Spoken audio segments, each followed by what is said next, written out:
നമസ്കാരം. ബംഗാളിൽ അമ്മാനമാടിയ ഷാജഹാൻ ഷെയ്ഖിന് ബംഗാൾ ജനത ശക്തമായ പ്രതികരണം നൽകുമോ? ബിജെപിക്ക് വോട്ട് ചെയ്തു അവർ. തീർച്ചയായിട്ടും പശ്ചിമ ബംഗാളിൽ ഇത്തവണ സുവേന്ദു അധികാരി മുഖ്യമന്ത്രിയാവും. അതിന് പല കാരണങ്ങളാണ് ഉള്ളത്.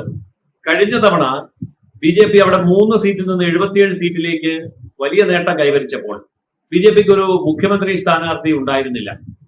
മാത്രമല്ല, ബംഗാളുകാർ എന്ന് പറയാൻ മാത്രം വലിയ നേതാക്കന്മാരും ഉണ്ടായിരുന്നില്ല. കേന്ദ്ര നേതാക്കന്മാരുടെ നേതൃത്വത്തിലാണ് ബംഗാളിൽ ആ മുന്നേറ്റം ഉണ്ടാക്കിയത്. പക്ഷെ ഇത്തവണ കാര്യങ്ങൾ വളരെ വ്യക്തമാണ്. സുവേന്ദു അധികാരിയെ കൂടാതെ സൂര്യകാന്ത മജുംദാർ, ഈ രണ്ടുപേര് പശ്ചിമ ബംഗാളുകാരായി തന്നെ ബിജെപിയെ അവിടെ നയിക്കാൻ ഉണ്ട്. എന്നാൽ അവിടുത്തെ ഇപ്പോഴത്തെ രാഷ്ട്രീയ അന്തരീക്ഷം തമിഴ്നാടിനെ പോലെ കേരളത്തെ പോലെ ദുർഭരണം സഹിക്കാൻ വയ്യാത്ത ഒരവസ്ഥയിലേക്കാണ് എത്തിയിരിക്കുന്നത്. സന്ദേശ് ഖാലിയിലെ ഭൂമി കയ്യേറ്റവും സ്ത്രീകൾക്ക് നേരെ ഉണ്ടായ ആക്രമണവും പശ്ചിമ ബംഗാളിന്റെ സാമ്പത്തിക തലസ്ഥാനത്തെ പിടിച്ചടക്കിക്കൊണ്ട് ഷാജഹാൻ ഷേഖ് നടത്തിയ സമാന്തര ഭരണം, മമതാ ബാനർജിയുടെ ഭരണത്തെ പോലും അംഗീകരിക്കാതെ 24 പർഗാന എന്ന് പറയുന്ന സമ്പന്ന മേഖലയിൽ ഷാജഹാൻ ഷേഖ് സമാന്തര ഭരണം നടത്തുകയുണ്ടായി. ഇത് അതിശക്തമായിട്ടുള്ള എതിർപ്പ് വിളിച്ചു വരുത്തിയ ഒരു കാര്യമാണ്. കൂടാതെ തന്നെ അവിടുത്തെ അധ്യാപക നിയമനം, പശ്ചിമ ബംഗാളിലെ അധ്യാപക നിയമനം എല്ലാ മാനദണ്ഡങ്ങളെയും കാറ്റിൽ പറത്തിക്കൊണ്ട് പാർട്ടി നിയമനമാക്കി മാറ്റി. കേരളത്തിലെ PSCയെ നോക്കുകുത്തിയാക്കി പാർട്ടി സർവീസ് കമ്മീഷൻ ആക്കിയതുപോലെ അധ്യാപക നിയമനത്തിൽ വലിയ അമർഷമുണ്ട്. അതുപോലെ റേഷൻ മോഷ്ടിച്ചു കൊണ്ടുപോയ തട്ടിയെടുത്ത ഒരു വിഷയമുണ്ട്. അതോടൊപ്പം തന്നെ CAA നടപ്പാക്കിയതിനു ശേഷം സംശുദ്ധമായിട്ടുള്ള ഒരു വോട്ടേഴ്സ് ലിസ്റ്റ് വെച്ചുകൊണ്ടാണ് പശ്ചിമ ബംഗാളിൽ ഇത്തവണ ഇലക്ഷൻ നടക്കുന്നത്. അതായത് നമുക്ക് എല്ലാവർക്കും അറിയാവുന്നതുപോലെ ബംഗ്ലാദേശിൽ നിന്ന് അതിർത്തി കടന്നു വന്ന് പശ്ചിമ ബംഗാളിലെ വോട്ടേഴ്സ് ലിസ്റ്റിൽ കയറിക്കൂടിയ, അതിനുവേണ്ടി മാർക്സിസ്റ്റ് പാർട്ടിയും മമതാ ബാനർജിയും ചെയ്തു കൊടുത്ത ഒത്താശകളുടെ അടിസ്ഥാനത്തിൽ അട്ടിമറിക്കപ്പെട്ട അവിടുത്തെ വോട്ടേഴ്സ് ലിസ്റ്റിനെ ശുദ്ധീകരിച്ച ശേഷം, അതായത് CAA നടപ്പാക്കിയതിനു ശേഷമാണ് ഈ ഇലക്ഷൻ നടക്കുന്നത്. ഇവിടെ മറ്റൊരു കാര്യം കൂടി പറയാൻ, മധുവ എന്ന് പറയുന്ന ഒരു ഹിന്ദു സമുദായം ബംഗ്ലാദേശിൽ നിന്നുള്ള പീഡനം സഹിക്കവയ്യാതെ അഭയാർത്ഥികളായി എത്തുകയും 24 പർഗാനയ്ക്കും ചുറ്റുമുള്ള ജില്ലകളിലും ഒക്കെ കുടിയേറുകയും ചെയ്തിട്ടുണ്ട്. അവരെ വോട്ടേഴ്സ് ലിസ്റ്റിൽ ചേർക്കാൻ അവർ ഹിന്ദുക്കളാണ് എന്നൊറ്റ കാരണം കൊണ്ട് CPM-ഉം മമതാ ബാനർജിയും തയ്യാറായില്ല. എന്നാൽ അവർ ഇത്തവണ വോട്ടേഴ്സ് ലിസ്റ്റിൽ എത്തിയിട്ടുണ്ട്. CAA നടപ്പാക്കി കഴിഞ്ഞപ്പോൾ അവർക്ക് പൗരത്വം കൊടുത്തിട്ടുണ്ട്. 40 അസംബ്ലി മണ്ഡലങ്ങളിൽ അവർ നിർണായക സ്വാധീനമാണ്. അതുകൊണ്ട് തന്നെ അവരുടെ പിന്തുണയോടുകൂടി BJPക്ക് ഇത്തവണ ഒറ്റയ്ക്ക് അധികാരത്തിൽ വരാൻ സാധിക്കും. നമുക്ക് അവിടുത്തെ മുന്നണി സംവിധാനങ്ങളെ ഒന്ന് പരിശോധിച്ചാൽ, തൃണമൂൽ കോൺഗ്രസ് അവര് 291 സീറ്റിൽ മത്സരിക്കുന്നു. അവരുടെ ഘടകകക്ഷിയായിട്ടുള്ള ഗോർഖ മോർച്ച 3 സീറ്റിൽ മത്സരിക്കുന്നു. ആകെ സീറ്റ് 294 എന്നാൽ BJP ഒറ്റയ്ക്ക് 294 സീറ്റിൽ മത്സരിക്കുന്നു. ഇന്ത്യൻ നാഷണൽ കോൺഗ്രസ് ഒറ്റയ്ക്ക് 294 സീറ്റിൽ മത്സരിക്കുന്നു. ഇടതുപക്ഷ മുന്നണി 294 സീറ്റിൽ 311 സ്ഥാനാർത്ഥികളെ നിർത്തിയിരിക്കുന്നു. എന്ന് പറഞ്ഞാൽ കാര്യം വ്യക്തമായല്ലോ. അതായത് തമ്മിലടിയാണ്. CPIM 246 സീറ്റിൽ മത്സരിക്കുമ്പോൾ ISF എന്ന് പറയുന്ന പാർട്ടി 29 സീറ്റിൽ മത്സരിക്കുന്നു. CPI-ML-ന് 10 സീറ്റ് കൊടുത്തിട്ടുണ്ട്.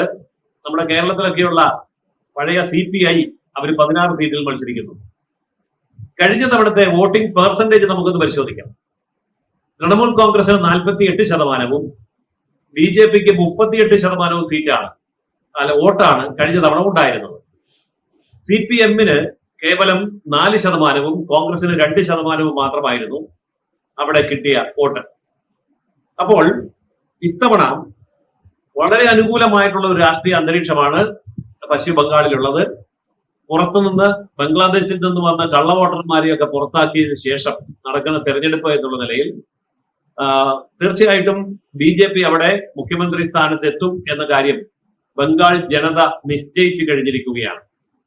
പ്രാദേശിക നേതാക്കൾ, സുവേന്ദു അധികാരി, മജുംദാർ പോലെയുള്ള പ്രാദേശിക നേതാക്കന്മാർ പശ്ചിമ ബംഗാളിൽ ഇതിന് നേതൃത്വം കൊടുക്കുന്നു. ദേശീയ നേതൃനിര തന്നെ പ്രധാനമന്ത്രിയുടെ നേതൃത്വത്തിൽ പശ്ചിമ ബംഗാൾ പ്രത്യേകം പരിഗണിക്കുന്നു. എന്തുകൊണ്ടും റിസൾട്ട് വരുമ്പോൾ വളരെ നിസ്സംശയം പറയാൻ കഴിയും, പശ്ചിമ ബംഗാൾ BJP മുഖ്യമന്ത്രി ഭരിക്കുന്ന ഒരു സംസ്ഥാനമായി മാറാൻ പോവുകയാണ്. ഈ ഷാജഹാൻ ഷെയ്ഖ് നടത്തിയിട്ടുള്ള ഒരു കൂട്ടക്കൊലയൊക്കെ ഏറെ ചർച്ച ചെയ്തിരുന്നതാണല്ലോ. അപ്പൊ അതിനൊക്കെ വിദേശ ഫണ്ട് ലഭിച്ചിട്ടുണ്ടെന്ന് കരുതുന്നുണ്ടോ? തീർച്ചയായിട്ടും ഉണ്ട്. അതുകൊണ്ടാണ് ഇപ്പോ മണിപ്പൂരിലെ കലാപമാണെങ്കിലും കർഷക സമരമാണെങ്കിലും അതുപോലെ നമ്മുടെ മാവോയിസ്റ്റ് ഭീകരതയാണെങ്കിലും ഇതിന്റെ എല്ലാം പിന്നിൽ വിദേശ ഫണ്ട് തീർച്ചയായിട്ടും ലഭിച്ചിട്ടുണ്ട്. FCRA നിയമം കർശനമാക്കിയതോടുകൂടി ഇവർക്കുള്ള ഫണ്ടിംഗ് ഒക്കെ നിലച്ചു. അതിനുശേഷം നമുക്കറിയാവുന്നതുപോലെ ഇപ്പോൾ മാവോയിസ്റ്റ് ഭീഷണി ഒരു വലിയ ഭീഷണിയല്ല. ഈ വിദേശ ഫണ്ട് നിലച്ചു. 24 മണിക്കൂറിനകം കർഷക സമരം കൂട്ടിക്കെട്ടി എവിടെ പോയി എന്ന് അറിയില്ല. മണിപ്പൂർ കലാപത്തിന്റെ പിന്നിലുള്ള ഫണ്ട് നിലച്ചപ്പോൾ മണിപ്പൂർ കലാപം ഒതുങ്ങിക്കഴിഞ്ഞു.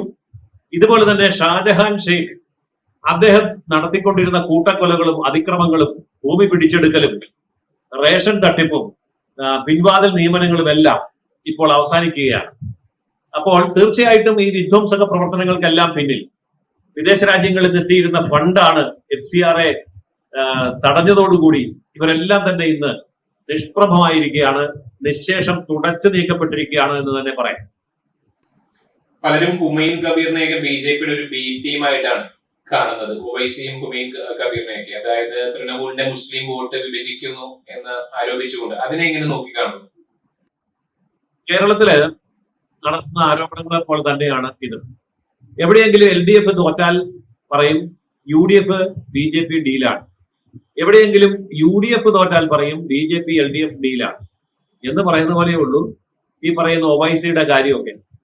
കാരണം ഒവൈസി എവിടെ മത്സരിക്കുമ്പോഴും അദ്ദേഹത്തിന്റെ പാർട്ടി അദ്ദേഹത്തിന്റെ ഇസ്ലാമിക പ്രത്യയശാസ്ത്രം ഉയർത്തിപ്പിടിച്ചുകൊണ്ട് തന്നെയാണ് അടിത്തറ നഷ്ടപ്പെടാതെ മത്സരിക്കുകയും ഏതാനും സീറ്റുകളിൽ വിജയിക്കുകയും ചെയ്യുന്നത്. അതുകൊണ്ട് തന്നെ അവരുടെ നിലനിൽപ്പും അവരുടെ പ്രവർത്തനവും കേരളത്തിലെ പോലെ ഒരു മുസ്ലിം ലീഗ് ശൈലിയിൽ അല്ല. കേരളത്തിലെ മുസ്ലിം ലീഗ് ഒറ്റയ്ക്ക് മത്സരിക്കാതിരിക്കട്ടെ, അവർക്ക് 10-16 സീറ്റ് കിട്ടും. ഇപ്പൊ UDF മത്സരിച്ചു വന്നിരിക്കട്ടെ, ആ 16 എന്നുള്ളത് ഒരു 19 ആകും, അത്രേ ഉള്ളൂ. 2-3 സീറ്റ് കൂടുതൽ കിട്ടും എന്ന് പറഞ്ഞ പോലെ ഒവൈസിയുടെ പാർട്ടി ഒറ്റയ്ക്കാണ് നിൽക്കുന്നത്, അവിടെ മുന്നണിയിലല്ല. ഒറ്റയ്ക്ക് നിൽക്കുമ്പോൾ ഒവൈസിയുടെ പാർട്ടി BJPയെ സഹായിക്കുന്നു എന്നാണ് കോൺഗ്രസും മറ്റുള്ളവരും പറയുന്നത്. അങ്ങനെയാണെങ്കിൽ കേരളത്തിൽ നമുക്ക് ഇത് തന്നെ പറയാം. തീർച്ചയായിട്ടും അത് അടിസ്ഥാനരഹിതമായിട്ടുള്ള കേവലം ആരോപണമാണ്. പരാജയത്തിന് മറുപടി പറയാനില്ലാതെ വരുമ്പോൾ കണ്ടെത്തുന്ന ചില തൊടു ന്യായങ്ങൾ മാത്രമാണ്.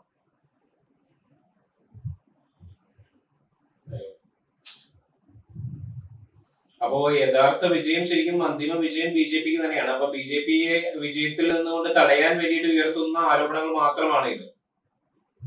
തീർച്ചയായിട്ടും അത് കേവലം ആരോപണങ്ങൾ മാത്രമാണ്.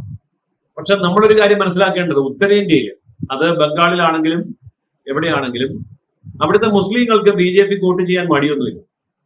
ശക്തമായിട്ടുള്ള BJP പാർട്ടി, ഇപ്പോ ഒവൈസിയുടെ പാർട്ടി പോലെയുള്ള അതിശക്തമായ പാർട്ടികൾ ഇല്ലാത്ത സ്ഥലങ്ങളിലൊക്കെ മുസ്ലിങ്ങൾ BJP വോട്ട് ചെയ്യുന്നുണ്ട്.